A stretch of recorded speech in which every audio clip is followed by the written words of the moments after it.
Time for the 49ers Rush Podcast.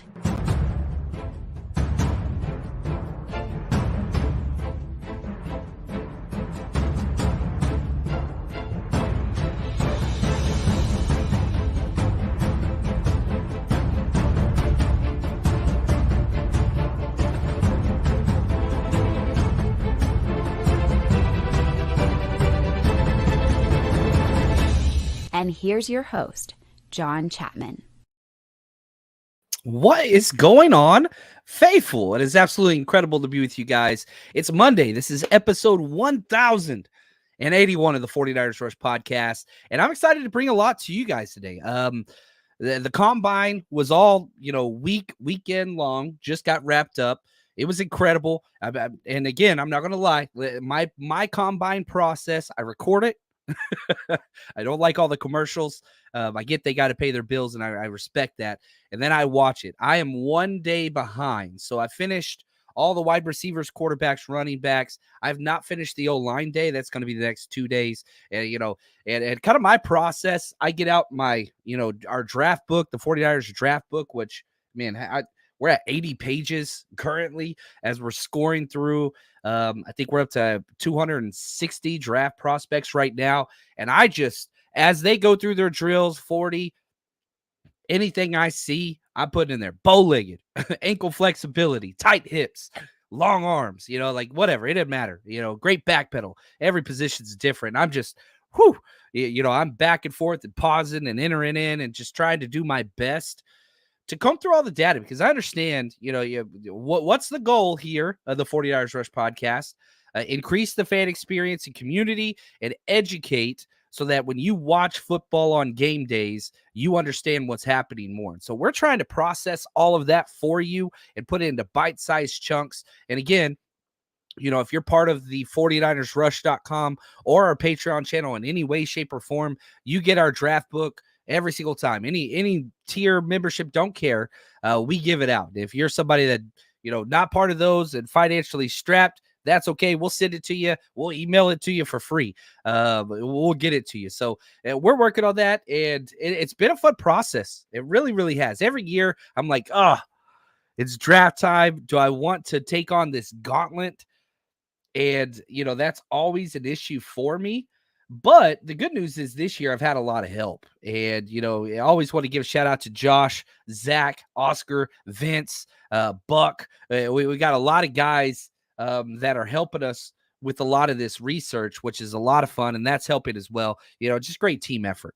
So glad to be here with you guys. Let's get started with some hashtag CCs. Appreciate you guys. The countdown crew coming in strong. Thank you, Aaron. Bro, you guys are the best.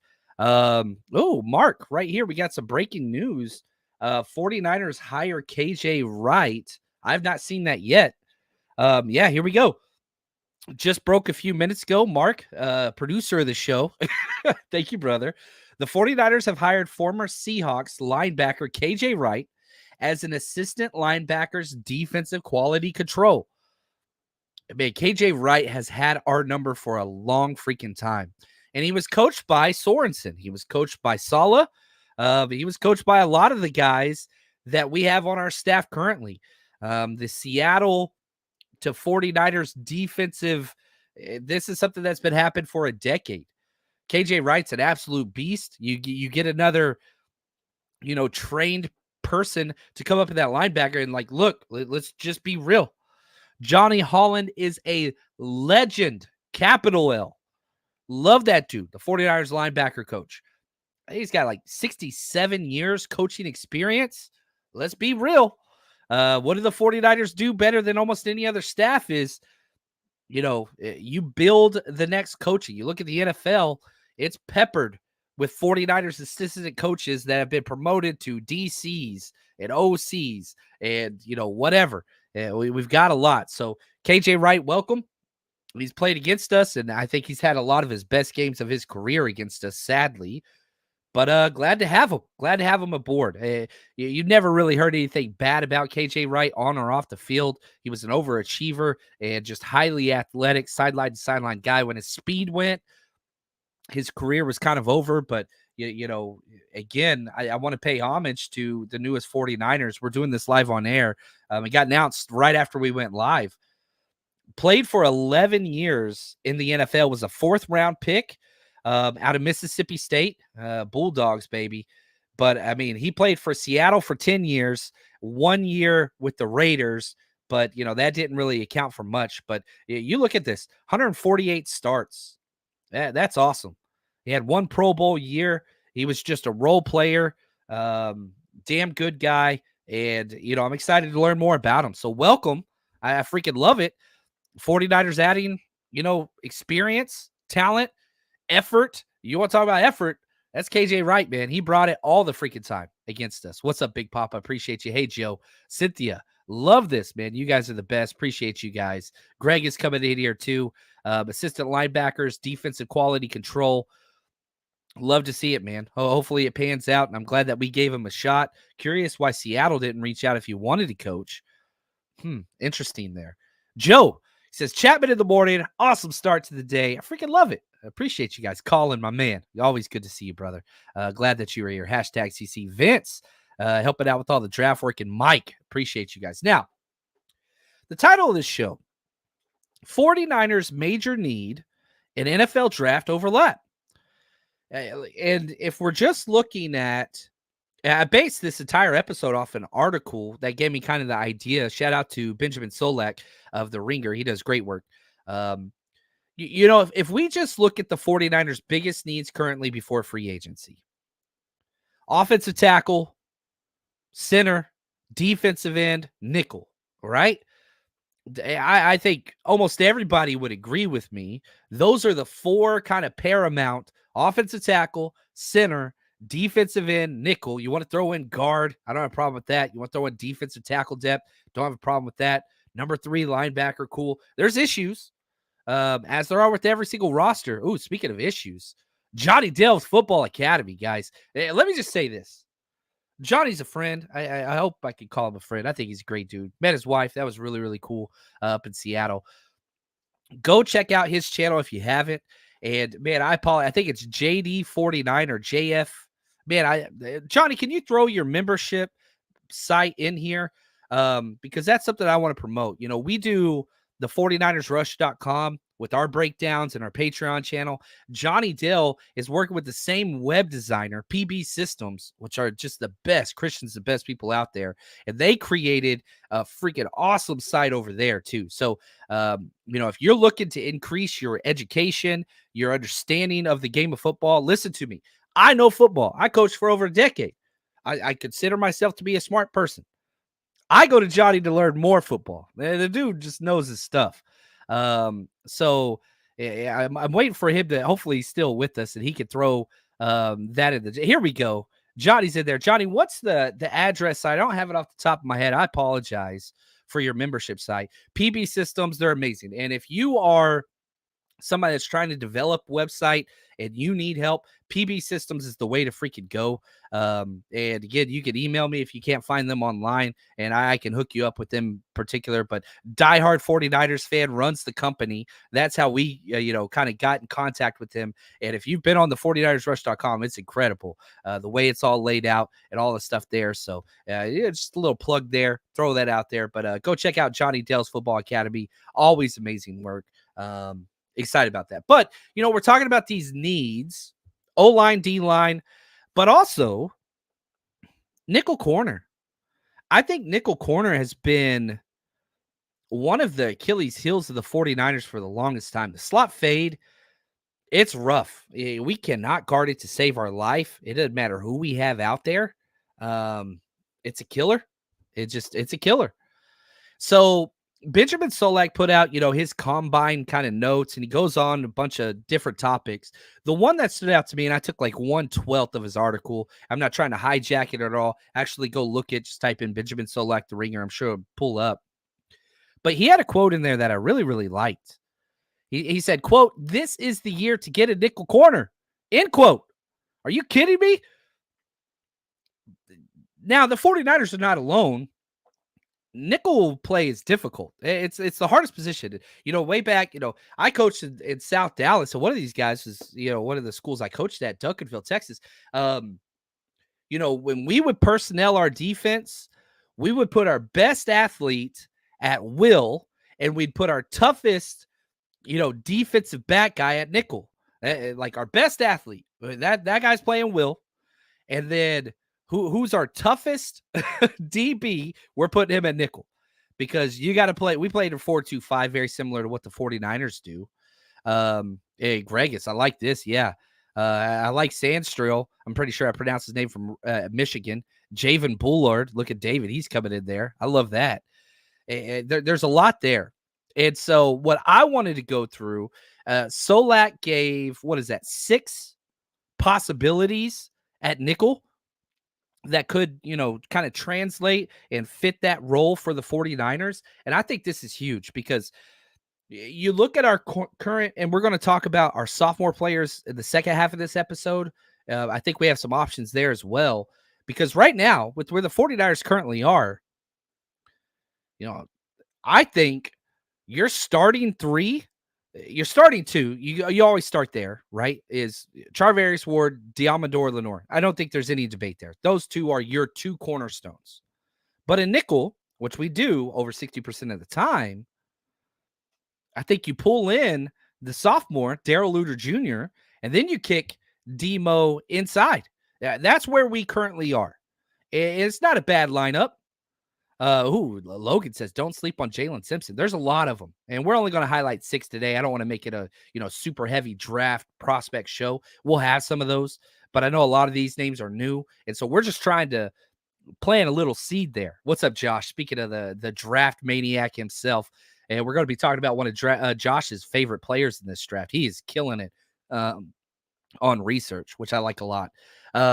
So let's talk about it. Number 1, he talks about Ernest Rakestraw Jr. out of Missouri, which I got to admit, I'm biased. This dude played at the school I coached at. I'm a big fan of his. He's awesome. Now, according to Mock Draft Database, which just pulls from all these different sites, any mock draft that gets published online, they basically just aggregate the data to see the range that they're going through. And it's a pretty cool website. It's got some errors. It's not perfect, but if you just want a snapshot of where players are going, according to mock drafts that are done all over the internet, the ARPANET, if you will, he's got Mock Draft Database has Ernest Rakestraw Jr. going at pick number 29. So he's a back into the first, early second round draft pick. Do I want the Niners to go spend a first on a nickel corner? I wouldn't be upset about it. I don't think it's at the top. I want O-line or defensive end. I would put corner pretty well down the line, especially if you're drafting a nickel guy. I do think Rakestraw can play outside, inside. I think he's probably best at nickel. But if you're spending a first-round pick on this dude, you keep him on the field. That would give the Niners kind of a log jam because now you got 3 guys you got to keep out there. Maybe you just stay in a 4-2-5. A lot of teams do that. But the 49ers have met with him. They've met with this dude already. Damn good player, fluid, tough, plays like a linebacker versus the run, can play all cornerback spots. Now, the issue with him is interceptions. They're not there. Only 3 pass breakups. But, I mean, he's just damn good. He's a zone corner. He had an 85.2 zone grade, and he's just solid throughout. I think pick number 31 is a little rich for him. That's probably where he's going to go.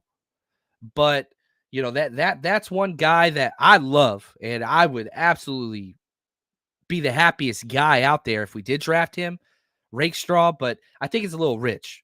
His second listed nickel corner was Mike Ristil from Michigan guy. Wayne's going to kill me.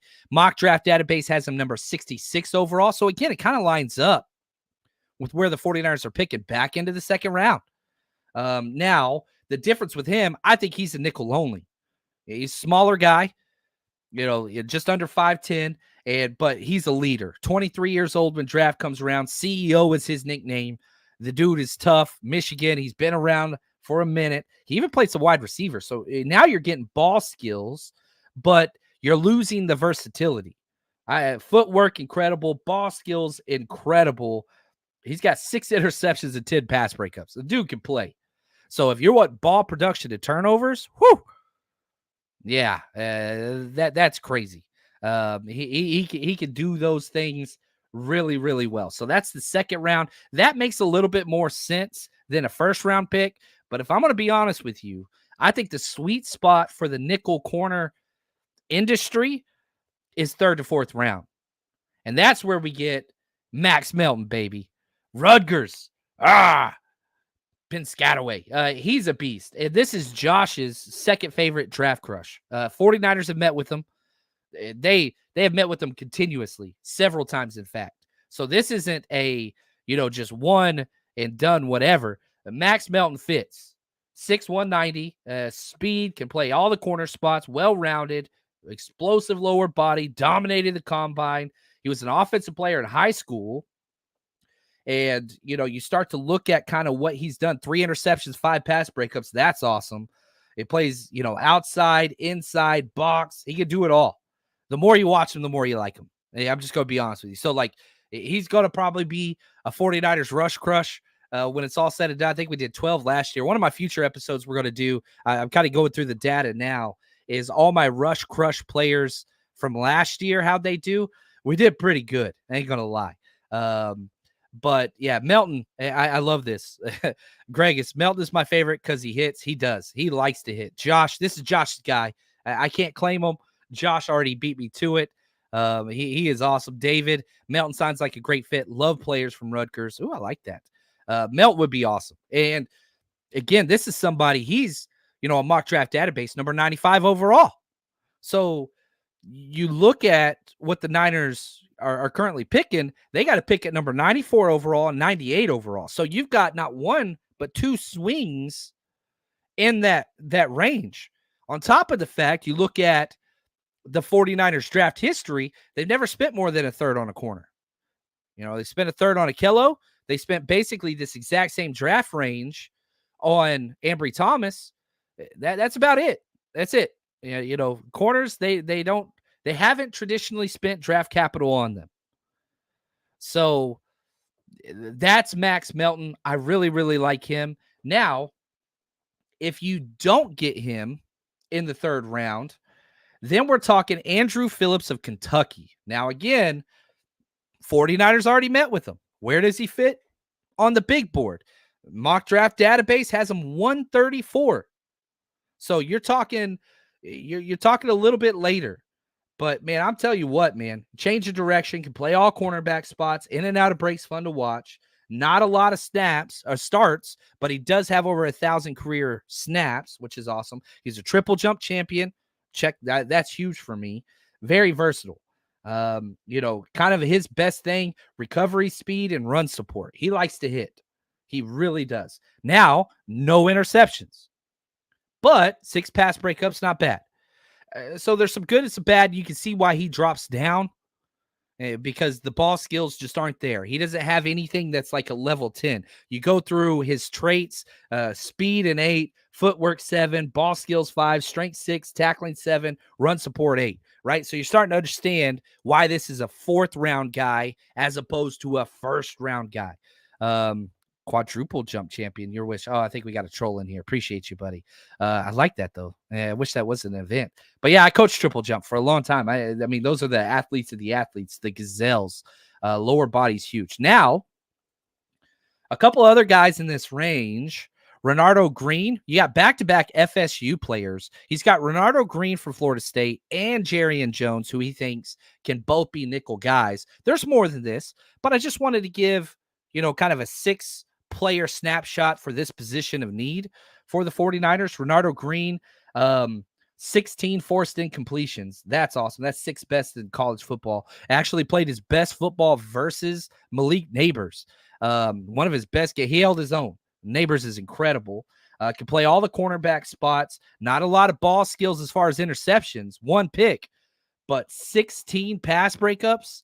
Whew. It's Charvarius Ward before he started getting picks. You know what I'm saying? He's a great player, and he just really does a great job. That's one. And then Jarrian Jones, his teammate. I spelled his name wrong. I apologize. It's Jarr. IAN. There we go. Jerry and Jones, very similar. He's a nickel guy, but he's, around 6'1", 190. So he could play a lot, but I think nickel's going to be his best spot. He's got some serious speed, 3 interceptions, 3 pass breakups. Doesn't get his hands on as many footballs, but whenever he does, he capitalizes. Tackling, run support, that's what makes him special. Just a bigger bodied guy that likes to hit. So Jerry and that's 6 guys that I really, really like at that nickel spot. And, he's number 136 on Mock Draft Database's big board. So where do you want to go nickel? I think it was a major problem. I mean, the fact that we had freaking Logan Ryan starting nickel in the Super Bowl. Ugh, yeah, you know what I mean? Like, you don't want that. You do not want that. Yeah, I like it all, the tight end talk in here. Ooh, this is fun, man. And just one more quick tidbit about Solak's article. He highlights 4 underrated prospects every year. One of his underrated prospect was center Zach Frazier. I love that dude.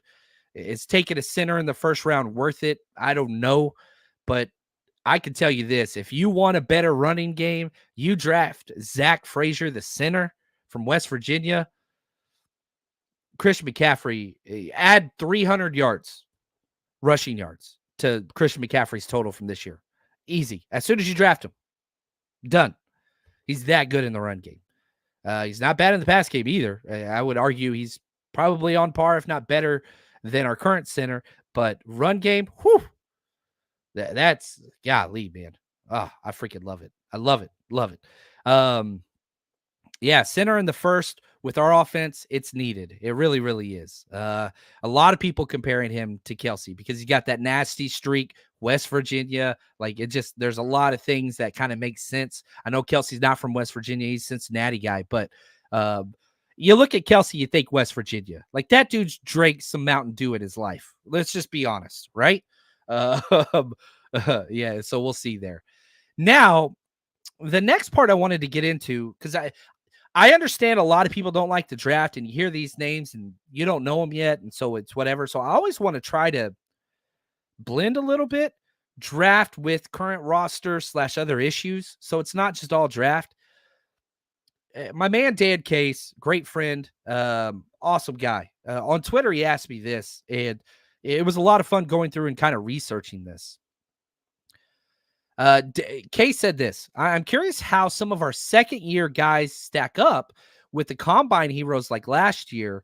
Like, where would Beal, Luter, Gray, Winners stack up with this year's class? Thanks. Appreciate it. Great guy.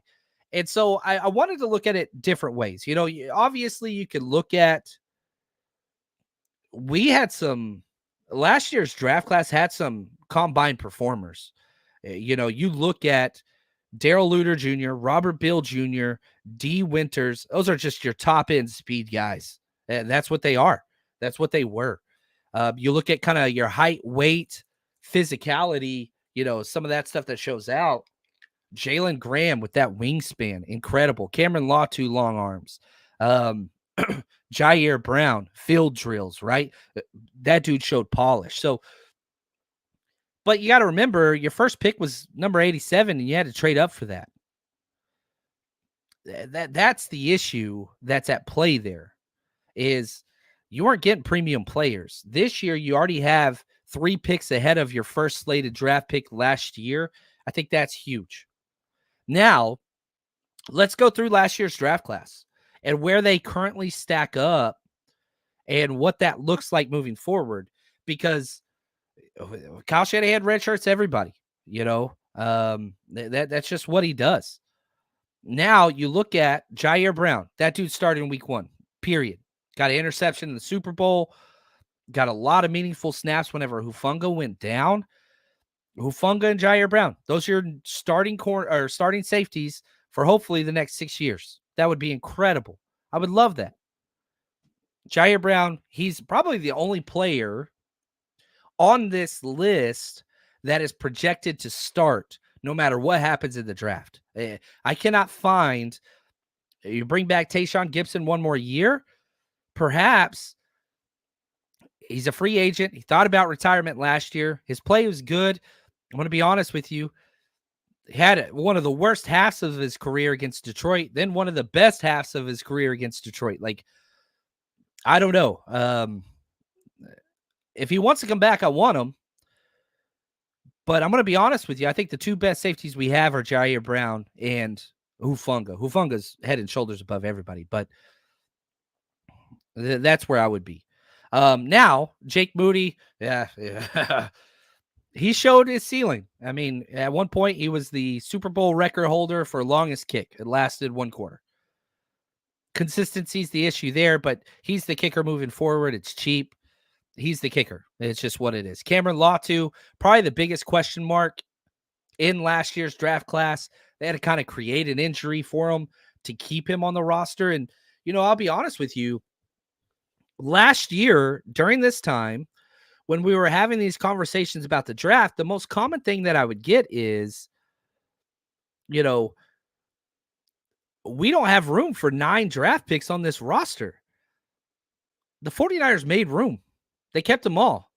Now, some of those decisions I would argue with, letting go of Deshaun Jameson was a huge error. Letting go of Il Manning, but they got him back, then lost him again. There's some issues there, but they kept all 9. Cameron Latu, they created an injury for him, and, maybe he actually was injured, but whatever. The worst training camp I've ever seen of any position. We'll see. Maybe he learned and get a little more consistent, gets out of his head. Mental is a big deal with Cameron Latu. So who knows? The fact that the 49ers are meeting with so many tight ends, and I love the tight end chat that took place earlier.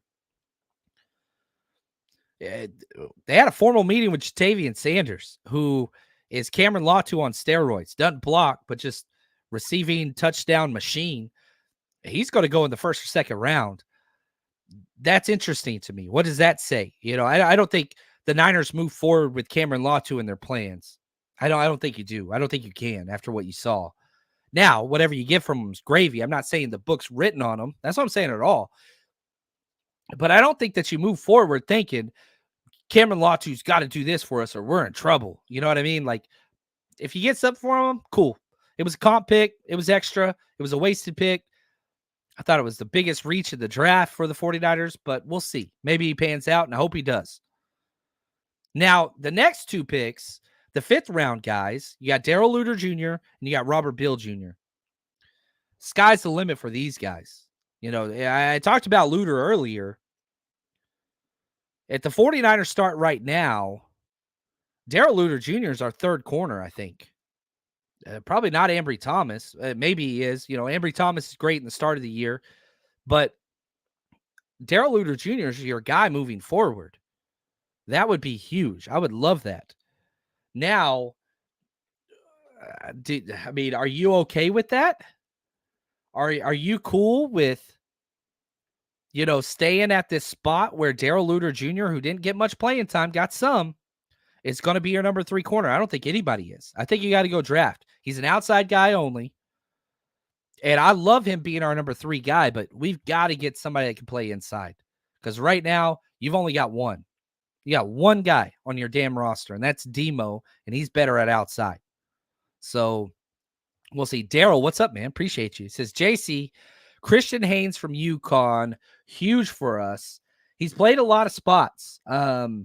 He had 802 snaps at right guard and 1 sack allowed. He's played really well. Run blocking, 80.1 grade. Zone, 89.2. He's a damn good player. Now, let me see here. I want to look up where he is going on mock draft database. Here we go. Just because I don't know. I don't know the answer to that question. That's not what I want. This is why you don't do stuff live on air. Come on, John Chapman. Here we go. So let's look at our consensus big board for where he's going. Interior offensive line. No, I don't want ads. Appreciate you, though. Make your money. It makes me happy when people make money. Why you got me on last year's? Golly, mock draft database, you have failed me considerably. Anyway, 3rd round's probably where he's going to go. Christian Hayes. So guard's an issue. Do you bring back John Feliciano? I think you do. They mock draft database has him number 73 overall. So if you want him at that spot, you got to take him with your second round pick. He ain't going to make it back to 90s. So trade up in the third, trade back in the second. Those are some options. I haven't done his film yet. I will. He's on my list. But yeah, if you want to get that dude, Logan says, he's versatile. Can he play some center? He played all at right guard. Let me see here. Let's take a peek here. Boop, boop, boop, boop, boop. Christian Haynes. All right.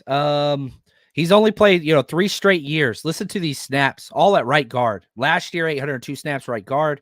22, 807 snaps right guard. 2021, 814 right guard. His stat sheet's pretty clean. He's given up 3 sacks in 3 straight years of starting.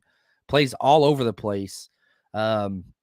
His traits, tough guy, anchors, plays well. Can he play center, or is he a guard only? That's going to be the question. And the Niners have a need at guard. You got 2 young guards, but I don't think you're moving forward with Spencer Burford. Now, if you do sign John Feliciano, I don't know if you go after another guard personally. I wouldn't be mad about it, but probably not in the first 3 rounds. Yeah, good question. I like him. He's on the list. He's on the list. Now, back to our sophomore players. Robert Beal Jr., really excited about him. And let's just be honest. Before free agency, before the draft, if the Niners start the season right now with their roster, Robert Beal Jr. is starting opposite of Nick Bosa. Robert Beal Jr. way over Drake Jackson for me. I don't even think it's close. And, with what I was saying about Cameron Latu, Drake Jackson is a little lower than that. I'm pretty, not that I'm out on Drake Jackson. It's just you can't count on his health. You can't count on his sustainability. You can't count on his consistency. The worst balance I've ever seen in the history of watching professional football. His last 3 games, I don't know when his injury occurred, and hopefully he comes back and he's incredible. But his last 3 games, I don't know if he was injured during that time. He was on the ground. It was about 75% of his snaps. It was some of the worst tape I have ever seen from a defensive lineman. And I don't like putting that stuff out there. It bothers me because I just don't want to be that guy, but yeah. Let's see here. Right here, Daryl says Mason Pline for tight end sleeper. I don't know who that is. Not that I disagree with you. I have not entered him into my stuff. I don't know if let's see here. Yeah, I don't have him on my list currently. Maybe I need to add him, Daryl. I appreciate that, brother. And again, I'm coming at this late. There are people that do full-time draft work, and I love them, and I rely on them for a lot of stuff. My whole job is to aggregate all that other stuff and then spit it out for 49ers fans only. You know what I mean? So, and I understand I'm coming from behind the 8 ball. I get it, but we're working to catch up there. But, back to, Robert Beal Jr., I love him. And now with what you have on the roster, Bosa, Robert Beal Jr., Drake Jackson, you need a big defensive end in the worst of ways. The Niners have been on the other side. They need the speed bend guy. Now you got to have a big defensive end. Think Baltimore Ravens defensive end. That's what you need. Somebody that can rush the passer, cool. Now you sign Cleveland Farrell, that gets checked off. Then you can just go after the best out there. But yeah, we'll see. Glass City. I remember hearing reports Latu was a good blocker and route runner out of camp. No, he was never a good blocker. Nobody's ever said that about him. Good route runner. Yeah, he found space. Issues catching the ball doesn't make you a bust. You can get better at catching. Yeah, you can. No, I'm not saying that he's a bust. I'm saying that was the worst training camp I've ever seen. Not because he was dropping the ball. I'm telling you right now, missing blocks on team. I was at every single training camp there was. So yeah, I disagree with you there. He's never been a great blocker, ever. Even the PR move that, John Lynch and Kyle Shanahan, they said, we see that he has the intention of wanting to block. They never said he was a good blocker. He's not a good blocker. Now that could change, and I hope it does. I'm rooting on the kid, but I'm only telling you what I see. He got passed by Braden Willis in like 2 days. And again, Braden Willis, 7th round pick. That dude's currently the tight end too on our roster. He was getting Super Bowl snaps. Charlie Warner's gone, might come back. Ross Dwelly might come back. But right now, Braden Willis is the tight end too and backup fullback. And I think that might be his role long term. Ideally, you want Braden Willis to be your 3rd tight end, but in special teamer, he's good on, special teams. So, you take for that what you will. D Winter, 6th rounder. Upside's there. Excuse me. Just consistency isn't. He did not show any consistency. You go look at those preseason games with all those huge runs, man. D Winters and Jalen Graham, they got work to do, but they had a year learning. D Winters' future looks bright. Special teams, he pops on special teams tape all the time. No doubt about it. Oh, here we go. Yeah, we got a roll tide from the guys. So, yeah, that's okay. I'm surprised you know how to type. That's awesome, man. I'm proud of you. But, yeah, I mean, if you're a roll tide guy, yeah, you're going to like Cameron Latu a lot. He broke the record for most touchdowns by a tight end ever for Alabama. And so, you take that. I like him. I do. It's just, I don't know. You can't move forward planning on it. That's the whole thing I'm talking about. Like Cameron Latu, they liked him because of the receiving against the zone, red zone. That's what he brings, right? If he reaches his potential, he's a red zone tight end that can score touchdowns. That's at a premium. We got to see it. I hope he gets there. I really do. But you can't move forward thinking you can't count on that. Can't count on that. And then Ronnie Bell, probably one of the most polarizing guys moving forward. I don't think Ronnie Bell, he had a great camp. He had a great start to the season. And it got worse and worse and worse. Having said that, who's your punt returner right now? Probably Ronnie Bell and Danny Gray going to duke it out. That doesn't make me feel good. That doesn't make anybody feel good. That's an issue. I'm not the biggest Ronnie Bell guy. I do like his toughness. My favorite thing about him is how relentless he blocks, even to the point of major penalties. But he's just got to learn how to be a pro and be consistent. The tools are there, but because he's a 7th round pick, and I understand he beat out Danny Gray last year, but I don't think that he did.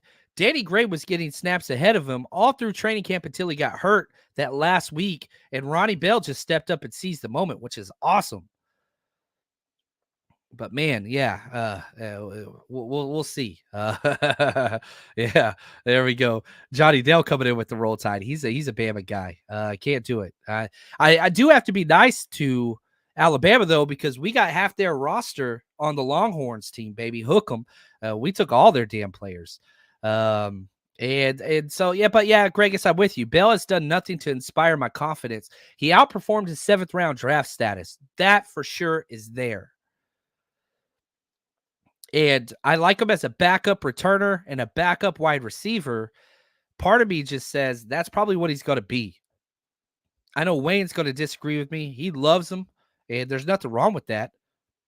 But I don't think you move forward with just, this guy's our next starting wide receiver. And the 49ers have met with so many wide receivers, top end wide receivers, Xavier Worthy wide receivers. Like, that's the cool thing, which it was so cool seeing him break the record. That was just so cool. That was awesome. I really love that kid. I've watched every single play he's had, and there's a lot of wide receivers in this class. It's probably the deepest wide receiver class. We said this last year that we've seen in a long time. We'll see. They're getting a wide receiver. When? That is the question. Now, I asked this question over on Twitter, and it's the closest poll that's at a 50-50 that I could find. I was doing mock draft simulations. I think I was doing this one on PFF. And so here's my question. The 49ers are on the board at number 31 overall. It's the first round, and all the first-round worthy offensive tackles are gone. Whoever you consider a first-round offensive tackle, like 8 of them went before us. Now, you're sitting on the clock at 31, and you get a trade offer from the Raiders, okay? Which, who cares if it's the Raiders?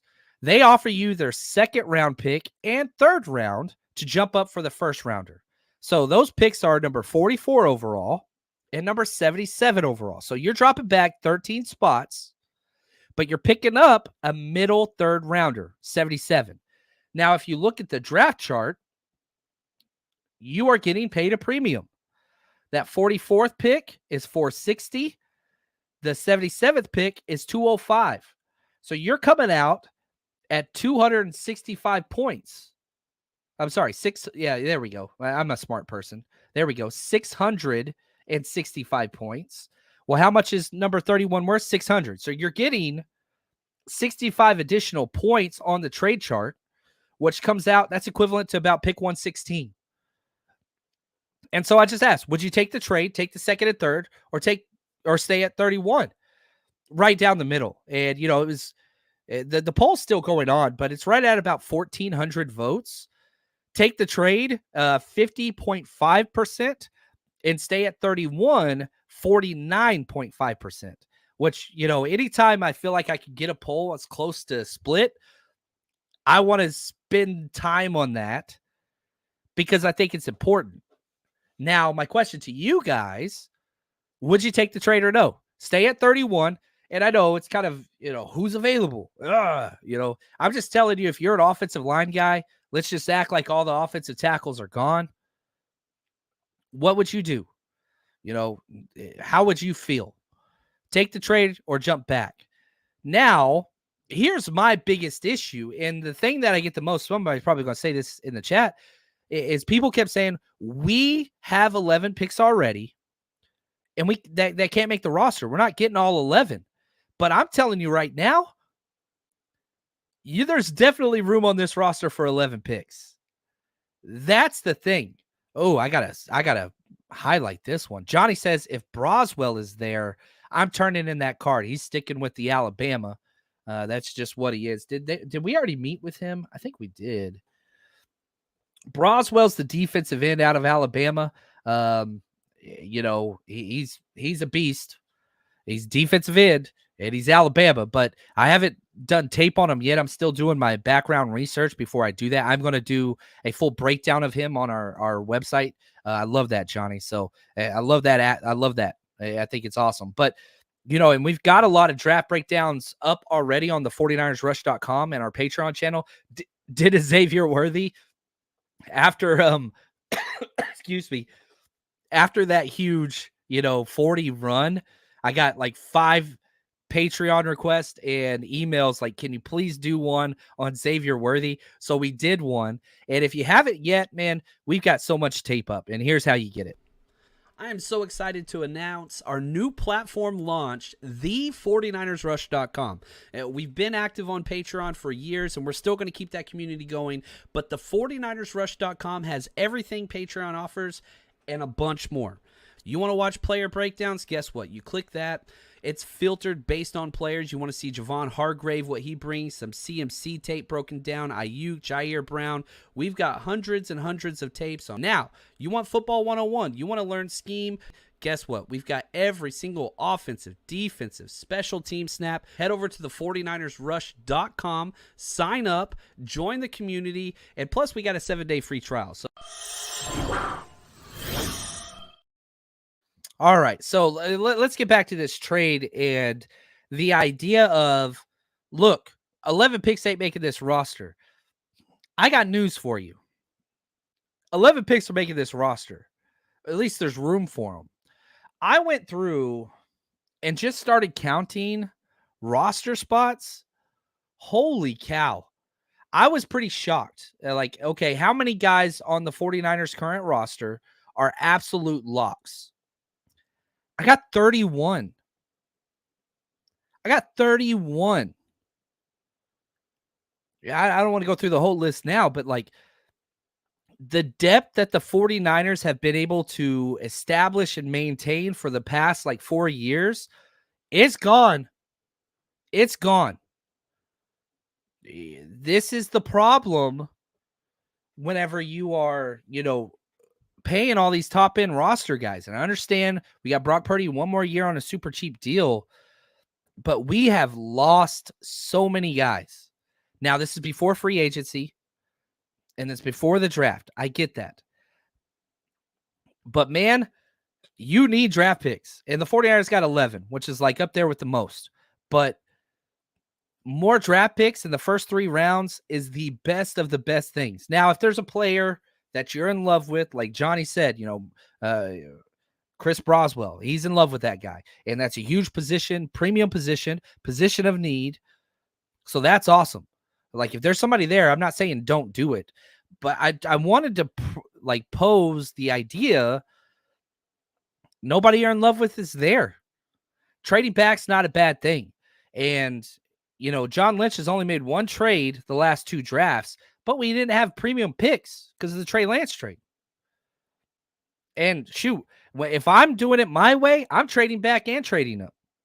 Trade back, get the value, trade up whenever players, that you target that are still there. Yeah, right here. Khan says Broswell or Darius Robinson. I wouldn't be mad at that. David says, John, will Worthy be a better pro than Adonai Mitchell?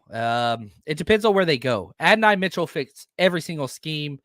He can play any wide receiver spot.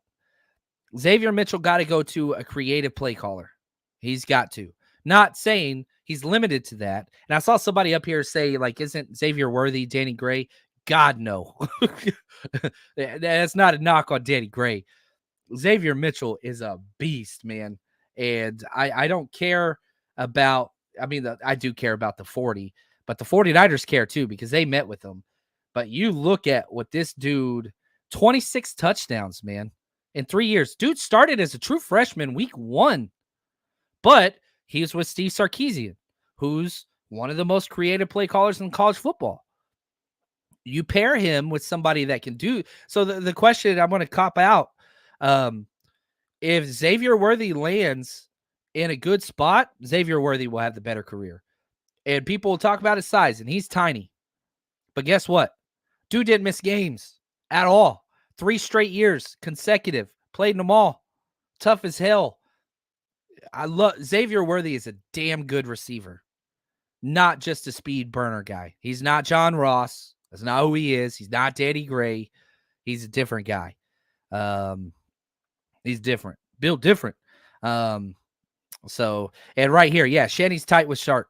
Yeah, whenever Shanahan left, the Falcons to come to the Niners, Sark took his spot and adapted a lot of his plays. And you see that now. Shark didn't used to be like that. He's a creative play caller, always has. Had some trouble off the field at USC and whatever. He got that resolved. He's doing great now. And I didn't like it whenever we hired him at Texas because I was just like, man, unoriginal, whatever. But dude's grown into it. And he's a recruiting beast and he's a play caller beast. That's just what he is.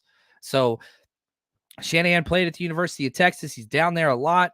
And him and Shark, they're birds of a feather. There's no doubt about that. So this is a closer comp, David. Worthy reminds me of Hollywood Brown. Yes, that is closer. Way faster. And I don't think more polished, but yeah, damn good. Damn good. Reminds you of Percy Harvin. A little less wiggle, a little less tackle breaking, but man, he's freaking awesome. So yeah, I don't know. I think these are all fun questions and just fun topics to have as we head into free agency. Now, I got to say this. I'm a moron. I got the wife a present a long time ago during football season, during the heat of it, whenever I was traveling like crazy, man. I wasn't home much. And I was like, look, let's schedule a vacation. My dumb rear end scheduled a vacation for the start of free agency like a moron. I was in the middle of the season. I wasn't thinking. So anyway, I want to be out of town next week. I'll be recorded live from Mexico. That's happening because I'm not going to miss free agency, especially with some big signings. But it's not going to be our traditional free agency coverage for the first 3 days. I'll be back, and then I'll go ham on all that stuff. But I just want to let you guys know during free agency, if there's a lull and I'm not responding appropriately, it's because I got cervezas in the pool, baby. It's what it is, which is good. Miss Chapman and myself have not been on a trip, just us two, in a long freaking time. So this would be really, really nice. But today's been a fun show. Hopefully you guys enjoyed this. Talking some nickels, talking corners, talking sophomore players, talking draft trades. This is fun. I like this stuff. I really, really do. We're in draft season, baby. And, the combine's done. Free agency right around the corner. A lot of fun stuff to get to. And we're just going to keep bringing you guys content. And really appreciate you guys. Until next time, stay strong, faithful.